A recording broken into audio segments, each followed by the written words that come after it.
Saudara, harus kita akui, untuk mengampuni itu sesuatu yang tidak gampang. Namanya disakiti orang ya, dijahatin orang. Rasa-rasanya kita ingin membalas. Nah, kita belajar tentang pengampunan dari tokoh yang terdapat dalam Alkitab, yaitu Yusuf, anak dari Yakub. Dalam Kejadian pasal 50 ayat 19, kita mendapatkan data ungkapan hati Yusuf di mana kakak-kakak Yusuf memiliki ketakutan. Karena kita tahu Yusuf adalah Perdana Menteri, pejabat tinggi di bawah Firaun, jadi orang kedua. Dan kakak-kakak berpikir, kalau selama ini Yusuf tidak membalas kejahatan kakak-kakaknya karena sungkan masih ada bapak. Sekarang bapak Yakub, bapak mereka sudah meninggal. Kalau bapak sudah meninggal, jangan-jangan Yusuf mencari kesempatan untuk membalas. Dan kita melihat ungkapan hati Yusuf dalam Kejadian 50 ayat 19. Tetapi Yusuf berkata kepada mereka, janganlah takut, sebab aku inikah pengganti Allah.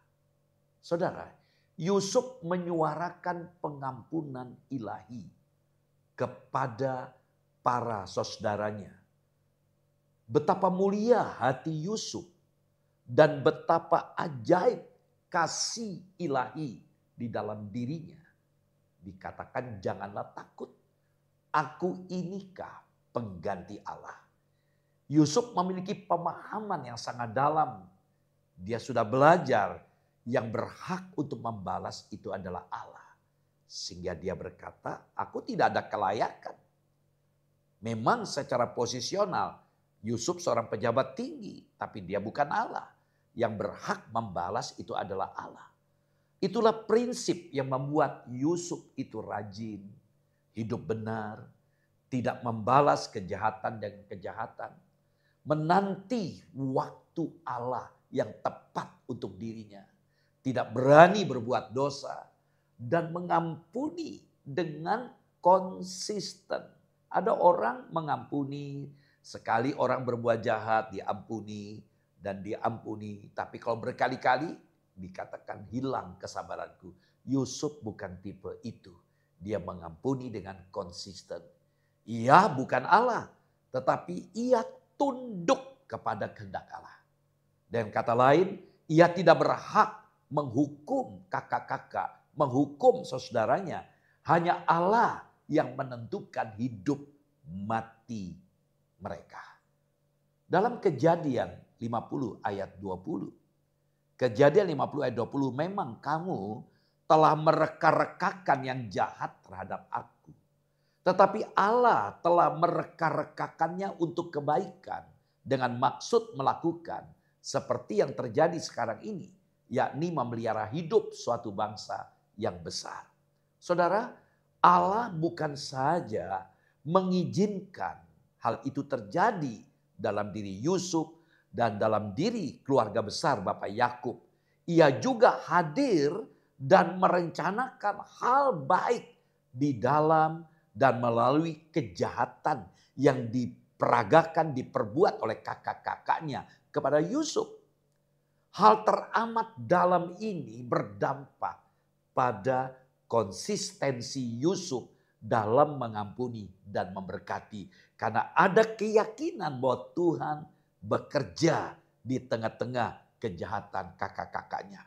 Memang sulit mempercayai rencana Allah di balik penderitaan bila kita sedang menjadi korban dari sebuah kejahatan. Korban dari ketidakadilan. Namun seperti yang kita pelajari dari kisah Yusuf, kita diajak untuk melihat, menoleh kepada tangan yang tidak kelihatan itu menuntun perjalanan hidup kita. Bahkan di saat terburuk dan terpuruk dia bekerja. Mengapa Yusuf dapat bersikap begitu, saudara? Kenapa Yusuf bersikap begitu pengertian dan murah hati kepada saudaranya?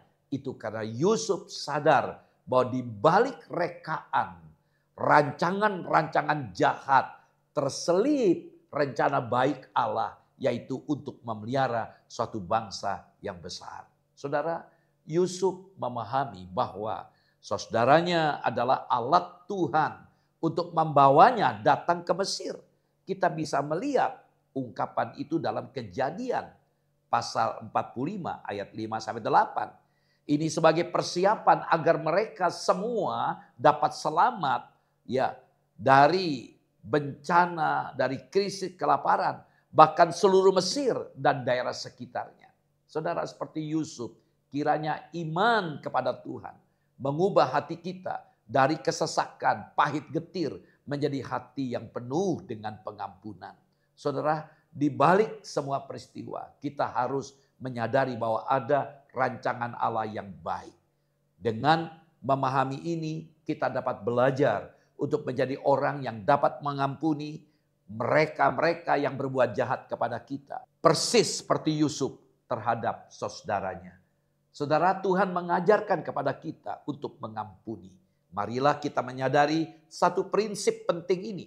Ketika orang lain berbuat jahat kepada kita, di balik itu ada rancangan Allah yang baik, sehingga kita dapat belajar dan memberi pengampunan. Kita perlu belajar melihat rancangan Tuhan di balik semua peristiwa yang Tuhan izinkan itu terjadi. Karena itu fokus kita tetap kepada Allah. Bukan kepada masalahnya, bukan kepada kejahatan, ketidakadilan orang-orang yang memperlakukan kita. Kita yakin dan percaya, rupanya keyakinan punya kaitan erat dengan sikap kita mengampuni. Kalau kita tidak punya iman, tidak punya keyakinan kepada Tuhan yang sedang bekerja, yang sedang menuntun perjalanan hidup kita, maka sulit kita mengampuni.